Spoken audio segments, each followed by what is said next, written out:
You are now listening to a podcast made in collaboration with the Copenhagen College Radio. Hey everybody, thanks for tuning in to episode 47 of the Social Media and Politics podcast, bringing you expert insights into how social media is changing the political game.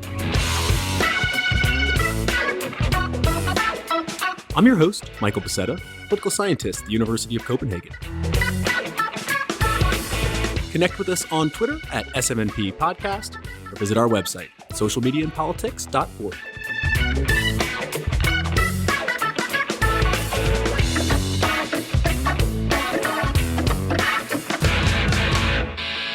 All right, y'all. Thanks again for tuning in. I know I mentioned last episode that this would be about cyber attacks, but I'm going to hold off and release that next time because on Thursday, May 25th, the General Data Protection Regulation, or GDPR, comes into effect. And I think by now we've all seen platforms changing their terms and conditions or notifying us via email about these changes. And the question is, what does GDPR mean for political campaigns? That's exactly what we're going to be talking about in this episode with Brendan Tobin, who is the head of growth at eCanvasser, which is an organizing platform for political canvassing. So just a quick pretext, GDPR is a wide-sweeping regulation that's going in across the whole of Europe, and at its core has two functions. One is to give citizens and residents of the European Union better control over their personal data. And the second is to simplify the regulatory environment across the whole EU by putting in standards into place as to how companies, and in our case, political campaigns, deal with personal data. And so some of the key features of this regulation are that if an organization wants to acquire personal data from an individual, they have to ask for explicit consent. And then at any time, an individual can request what data an organization has on them and require that data to be transferred to a third party or deleted. So in a sense, giving more digital rights to European citizens. And then if an organization is found to be in non-compliance with this regulation, they will have to pay a fine of 4% of their annual global turnover or 20 million euros, whichever is higher. So this definitely raises the stakes for organizations to be more transparent with personal data and in terms of how they apply it. And that brings a lot of questions about what are political campaigns to do when so much of the campaigning in contemporary politics is data-driven and technology-intensive. So in this episode, Brendan and I, we discuss what GDPR is, what significance it has for campaigns, what are the democratic implications of GDPR, what does it mean for Europe versus other countries with less strict data privacy regulations, and lastly, we go into what this might mean for the upcoming 2019 European Parliament elections, where eCanvasser is working with the parliamentary group ALDE, the Alliance for Liberals and Democrats for Europe, and talk about what implications GDPR might have for Europe's largest democratic exercise. So without further ado, let me bring on Brendan. He is the head of growth at eCanvasser and joins us via Skype from Cork, Ireland. Brendan, thanks so much for taking the time out and welcome to the Social Media and Politics podcast. Thanks, Michael. Pleasure to join you. So before we dive into GDPR, why don't you go ahead and tell us a little bit about eCanvasser? What is the platform and what kind of clients have you worked with so far? Sure. Thanks very much. So eCanvasser is one of these organizing platforms designed to help and assist politicians and political parties to organize the way in which they reach out to voters. So it kind of consists of two things. One is a voter CRM. So CRM standing for customer relationship management. So it kind of holds a database of information about those people. And then the other part of it would be these voter outreach tools. So things like email marketing system, canvassing apps, issue tracking, casework management, survey tools, that type of thing. So really what we're trying to do is make politics very accessible for anybody, because up until now, politics, there can be quite a high barrier to entry, in terms of the costs involved in running for election. And what we're trying to do is reduce those costs down so that anybody can run for office and have very good quality professional tools for running their election campaigns. Mm-hmm. And I mean, just looking at your website, those clients have come from all over the globe, from the US, Europe, and beyond. So do you notice a difference in how campaigning goes across these different regional and cultural contexts? I think there's a huge variety in the way in which campaigns are run. Funnily enough, I suppose we get only a view of those that strata of political life that seem to be particularly obsessed with talking to voters face to face, because that's our target market and those are the people who we work with. But look, I think broadly speaking, the US market, US Canada, is very much more developed in terms of technology and in terms of the structures and ways in which political campaigning is done. So anybody who runs for election in America will kind of know the system. Whereas outside of that market, certainly in Europe, it's much more, well, it's more pluralist, I think, broadly speaking, politically. There's bigger ranges of types of political parties, but also there's a huge variety in the way in which campaigning is done. So say, for example, in some place like Germany, it can be quite high level. Voter contact isn't done a huge amount. There's a lot of kind of skittishness around voter data protection. That's always been the tradition there.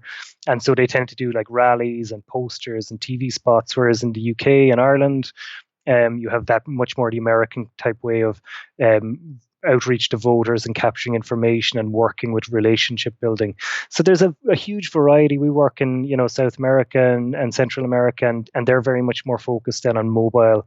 So like some campaigns just run on WhatsApp groups, and there's a huge variety. But thankfully, it seems to be a very healthy kind of industry, internationally, and that's a good thing. So we're very much focused on trying to help people, improve the democratic process, I suppose.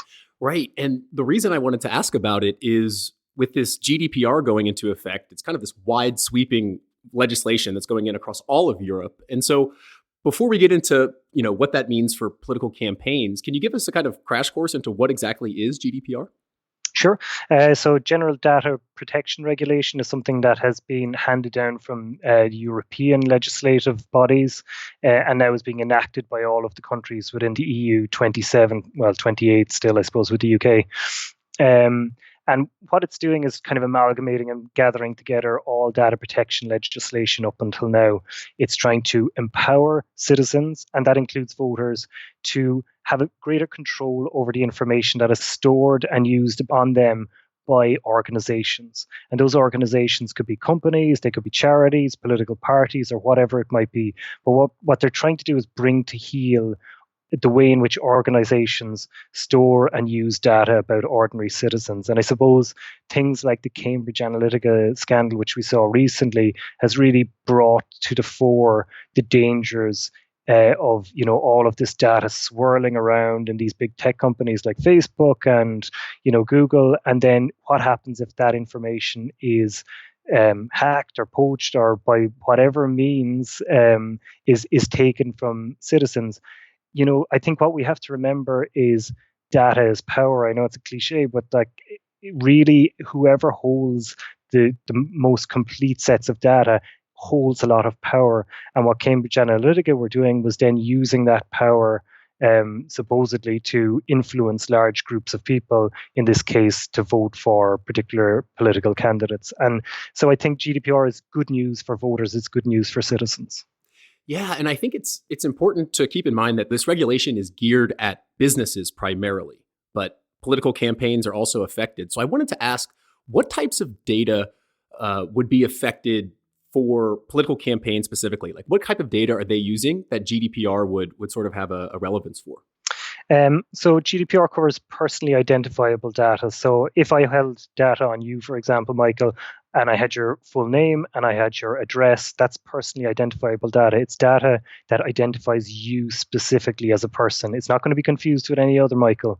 So typically what political parties might hold about voters, certainly in the run-up to elections, would be things like name, address, email address, possibly social media information, and then these really sensitive personal data items that GDPR quantifies as things like voting history, political affiliation, things like that, which, we're very blasé, unfortunately, about the amount of information that is out there about us. But when you look, it's not that crazy to think that, individual countries can kind of collapse towards authoritarianism.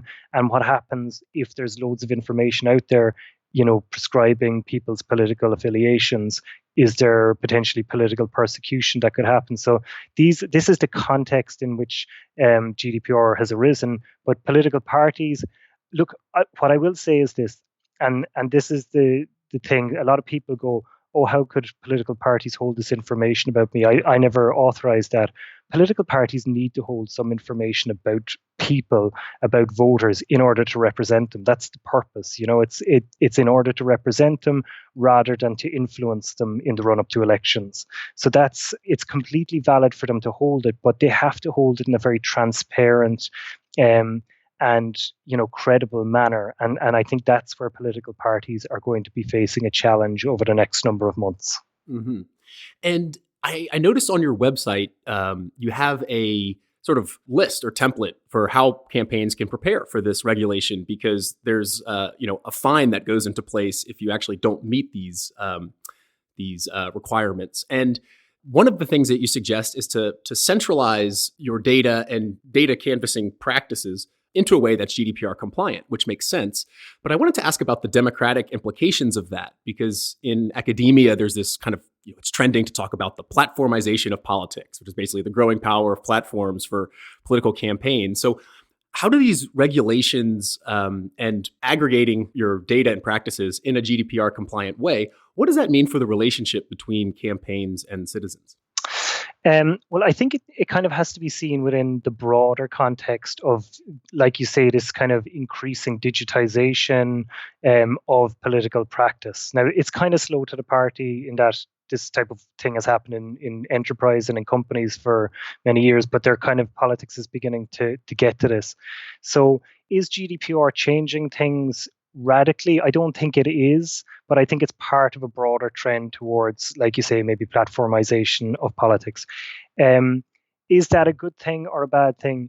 To some extent, I can certainly see the good in the future landscape of political practice, because for me, a political party that wants to be successful and wants to perpetuate itself from election cycle to election cycle kind of has to now do this voter contact. It has to reach out and build relationships in a grassroots manner, something that's kind of withered away over the last decade because tech has become, like Google, Facebook, digital advertising has made it so easy for politics to operate without ever having to speak to voters.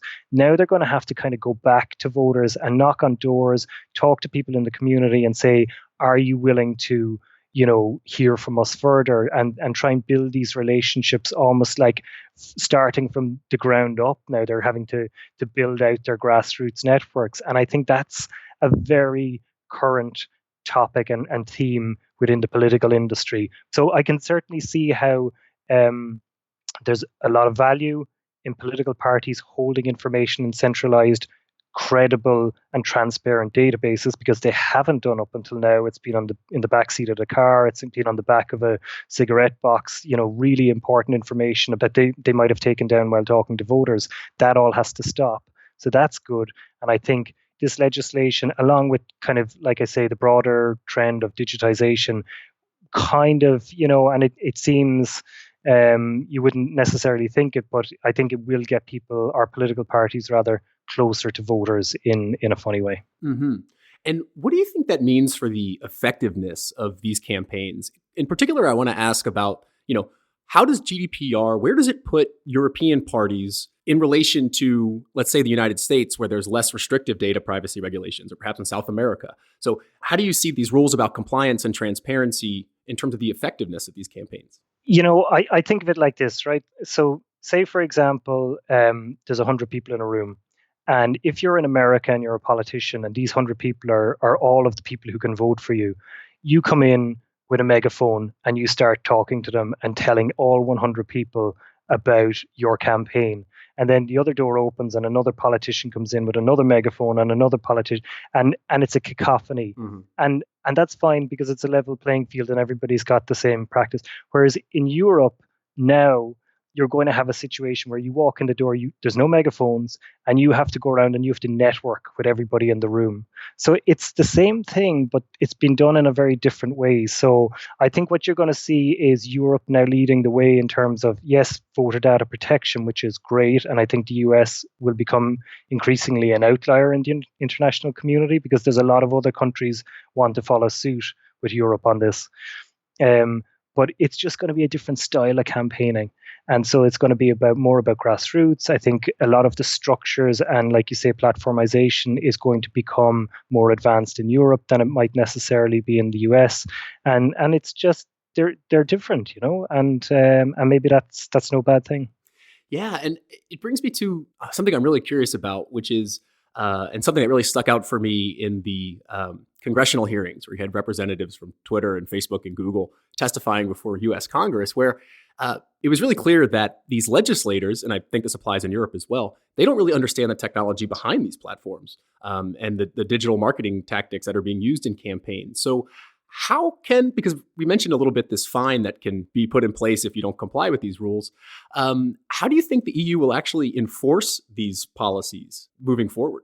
Yeah, look, those hearings were hilarious, and I think what it brought home to me was that, like when the senator is asking Mark Zuckerberg, so what information do you take from WhatsApp, and he's like, we take nothing, and he says, no, but what information do you take? And he's like, it's encrypted, we don't see it, and he just wasn't getting it, and that for me was like, that's the general public. We don't have a clue. We don't really think about it too much, and we don't get the amount of information that is swirling out there. So that's first and foremost, and maybe that's on us, that we need to, educate ourselves a bit better.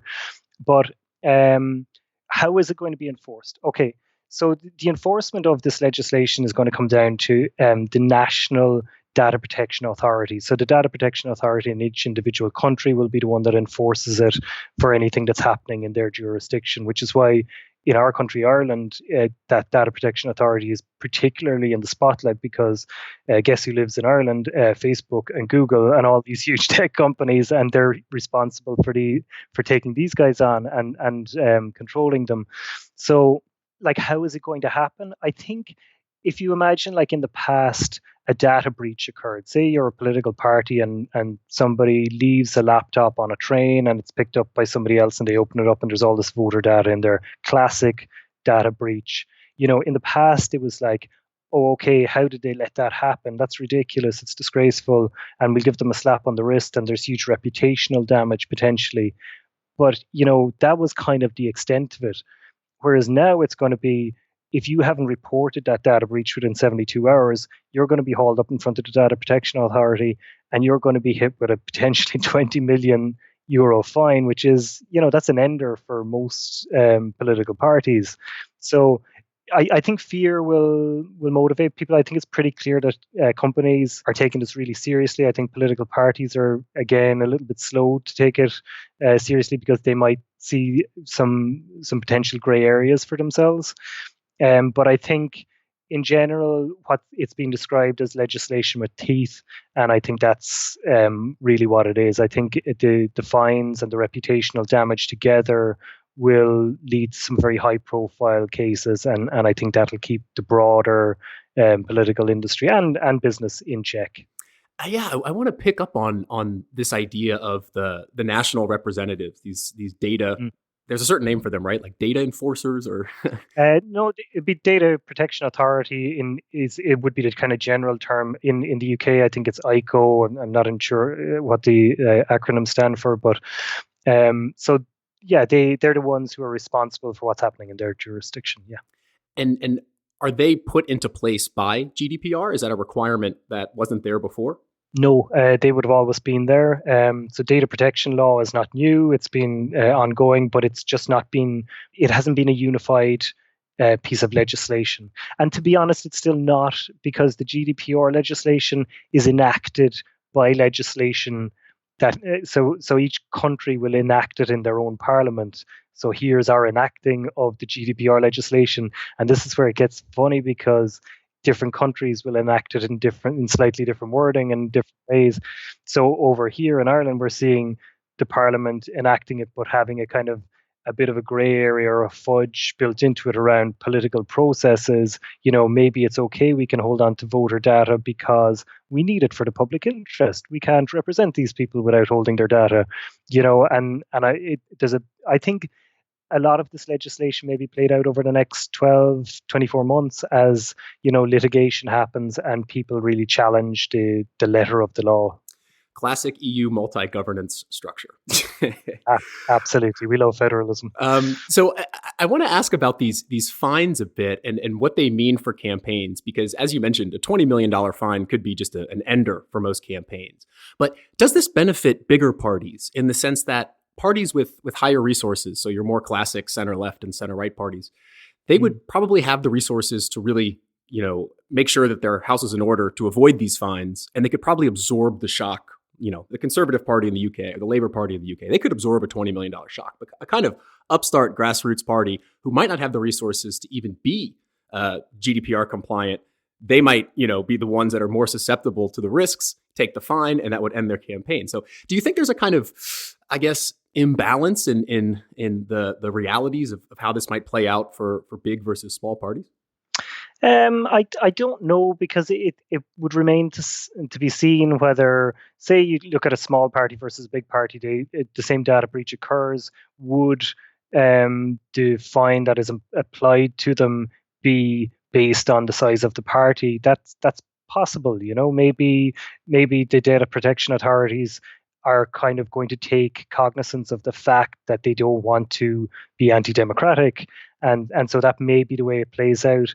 Like, I wouldn't be overly worried about the smaller parties at a huge disadvantage. If they're breaking the law, if they're not being compliant with data protection, then, you kind of have to accept the consequences. So the bigger parties, I wouldn't see that they'll be at a huge advantage in this. I think there's a huge disadvantage to them initially, in that they probably have a huge amount more data that they stand to lose in the immediate aftermath of GDPR. They'll probably have to burn a lot of data that smaller or newer parties may not have. So maybe, I think over time it'll probably even out, would be my guess. Mm-hmm. And kind of on the flip side, it might even be, more democratic in the sense that, we've seen a lot of these political outsiders coming in, from the 5-star movement in Italy to, Trump, Brexit, these type of really kind of impromptu campaigns. Maybe this will kind of stunt their ability to just pop in the last minute of election, because they're going to really need to get their house in order. Yeah, absolutely. I mean, the landscape, like politics, we say it here all the time, politics is changing so quickly. And, there's this theory kind of going around now about the startup political party, like you're looking at En Marche, Macron's party in France, coming from nowhere and like decimating, century-old political establishment in France, and to a certain extent a 5-star movement in Italy. And then you've got Nowoczynska in Poland, kind of, developing very quickly. So there's lots of parties that are kind of growing up and kind of developing very quickly. So the landscape is changing, and it's a really exciting time, I think, in politics at the moment, certainly in Europe. Definitely. Can you imagine a way that a political party or campaign might cheat to get around these regulations somehow? I think the one that I mentioned, let's just go back for 1 second. When you hold data about a person, a citizen or a voter, you have to have a legal basis for holding that. So legal basis means a reason. And the question, or the gray area, tends to crop up when political parties interpret their legal basis for holding data as being in the public interest, and potentially other people looking at it from the outside saying, no, your legal basis needs to be consent. So if you want to hold data about a voter or a citizen, you need their consent to do it. They need to explicitly say, yeah, I'm happy for you to contact me on these issues from now on, and I can tell you to stop at any time. So I think that kind of is something that really needs to be teased out over the next number of months, and see where that lands. Because if you're to read the letter of the law, that's not the way in which it should be. In other words, you shouldn't be interpreting as in the public interest as being your right to hold data. It should be consent, but it kind of, we're not really sure how that'll play out, is what I'm saying. Yeah, because apart from that, and we mentioned this idea of data breaches earlier, one of the rules in GDPR is that you have to report if there's been a data breach within 72 hours. And, I was thinking maybe one of the ways to cheat is to not report those data breaches, because we've seen in recent elections with Russian hacking and Iranian hacking that, a malicious actor can get into a network and sort of just stay there for years and not actually make a move. So could that be? Could they get around it that way? Yeah, could they get around it that way? And are parties more basically required to bulk up their cybersecurity? I think about 90% of data breaches occur through human error, mainly through misplaced passwords or just sloppiness around passwords or passwords that are easy to guess. And it's very rare for like hackers to come in and break down the front door, digitally. So I agree with you. It is possible for there to be like sleeper infiltration in organizations. The legislation does state that you have to report data breach within 72 hours of becoming aware of it. So I suppose there is potentially an option, where they could cover up that they were aware of it at all. But I think generally speaking, that probably is unlikely. And I think, in terms of bulking up their security, a lot of data protection security is really pretty simple stuff, like making sure everybody knows what they should be doing. So in other words, training and training again and consistent training. And when you think about political parties and how dispersed they are and how many volunteers and interns are involved and like casual staff, they've got a huge challenge there. And so that's what we're kind of telling political parties now is, yeah, it's great if you've got like your data protection officer and you've done a security audit and you've got a software system.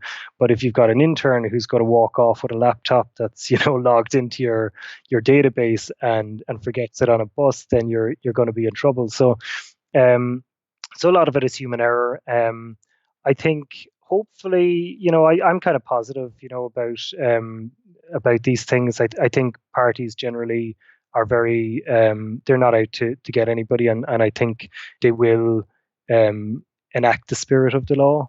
But I think where they might fall down is their ability to control what's actually happening in a very dispersed organization.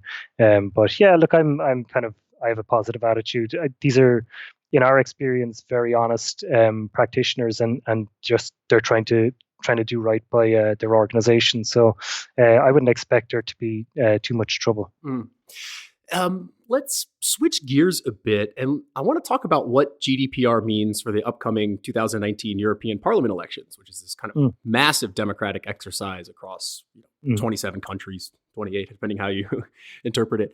How do you think GDPR will play into these elections, or do you think it's kind of not going to have much of an effect? It's probably the election that would might have the least effect on, because I suppose European parliamentary elections are a bit like the federal congressional elections in the US, in that there's about, I don't know what the numbers are exactly, but say it's around 600 or so people elected, and their constituencies are huge areas generally. It's the election where people don't knock on doors, they don't do voter contact. It's generally done through, TV spots and posters and stuff like that. So I don't think they're going to hold a huge amount of voter data. It is possible that will change over the next 12 to 18 months, but my guess would be that the effect of GDPR on elections would be felt much more keenly on national and local level elections, where it's much more likely that you would have a voter database of 2 or 10,000 people, and that you'd be doing direct outreach to those people. So European elections maybe isn't going to be the critical one, but it remains to be seen. A lot of the political groupings in Brussels are making a lot of shapes on this at the moment and gearing up for it. They're interested in using voter data, but I think they're a little bit overwhelmed by the volumes that would be looked at. Whereas in the States, it's remarkable when you talk to a federal congressional campaign that would be similar. They're like talking, oh yeah, we're importing 2 million voters and we're going to do outreach to 400,000 in the next month. And you're like, wow, the operations, the gears that they have to go through to get through that sort of voter contact is awesome. That doesn't really happen as much in Europe. So I think maybe not a huge effect on the Europeans, but like I say, remains to be seen. Right. And I think it's, also sticking with this U.S. operations, I think it relates a lot to the first past the post system, where they're really targeting certain geographic constituencies, where these European Parliament elections are proportional representation. So there's not so much incentive to really target those key strategic areas you know, I think in the U.S. you're not trying to win the entire country. You're just trying to win those key areas. Where in Europe you're just appealing to a much broader base. Absolutely, yeah. And the European elections, sometimes they could just pass you by and you wouldn't even notice them because it's a little bit, it's a little bit different from a national election. It's not as personal, and I think people don't get as involved in it as they do the national elections. Right. But I was looking at the eCanvasser website and saw that you guys are involved, having working with the Alliance for what is it? The Alliance for Liberals and Democrats for Europe, right? Yeah, that's right. Aldi Party. Yeah, nobody knows these groupings really, but so the EPP, the S or PES, and Aldi would be the three biggest groupings. So they're kind of, each grouping has affiliate national parties. So Aldi would have a political party in every country that would be affiliated to them. And what Aldi do is they promote the ability of those national parties to kind of campaign, to do voter contact, to manage their databases, to run all aspects of their political campaigns.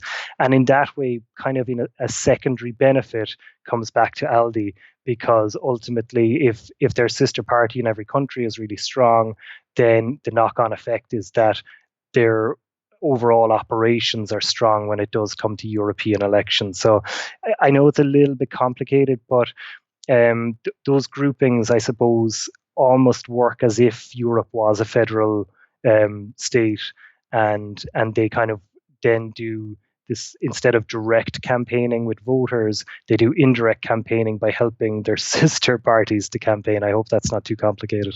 No. And I mean, of all these parliamentary groups, I think Aldi is one of the most digital savvy, with perhaps its main competitor being Europe for Freedom and Direct Democracy, EFDD, the sort of Eurosceptic wing, is quite good, piggybacking off of Nigel Farage. So what type of steps are you taking gearing up for the European Parliament elections? I mean, specifically within the context of GDPR. I mean, so first, what kind of work are you doing with them? And then kind of how are you preparing for this large scale exercise? Yeah, so we were really impressed with Aldi from day one. They really had their head screwed on in terms of how they were approaching the medium term and the long term future. So they have this whole plan of action, and they send people around. We've seen nobody else do this. They send people all around Europe training individual parties and how to go and knock on doors. How do you do a canvassing script? What information are you getting? How do you do it in a secure way? Are you capturing e-signatures at the door for consent? This sort of stuff. Like it's miles ahead of the other parties. And so we've kind of developed a partnership with them where they kind of provide our product to the sister parties. And then so what we do is a party might come in from Slovakia or from Denmark or from Germany, and then we onboard them and we deal with them directly, and we kind of help them in a kind of a software sense. And we have our team who kind of do training with the party administrators. So it's really it's a very positive relationship. It gives us an opportunity to talk to people in parties that would be very difficult for us to reach otherwise, in terms of the language barrier, and Aldi are very good at taking parties that may not necessarily have thought very much about their campaigning model and regenerating it and looking at it again and saying, this is best practice. This is the way it's done in the US. This is the way we can do it in Europe, and, kind of playing to their strengths. So for us, it's been it's been a wonderful partnership. And what it's doing is it's introducing us into countries. And once you kind of have a foothold in a country, then you can start talking to other parties. And so there's a great opportunity for us to grow as the primary provider in Europe, because realistically, all political technology is developed in the US. We're one of the few that kind of have developed outside of that.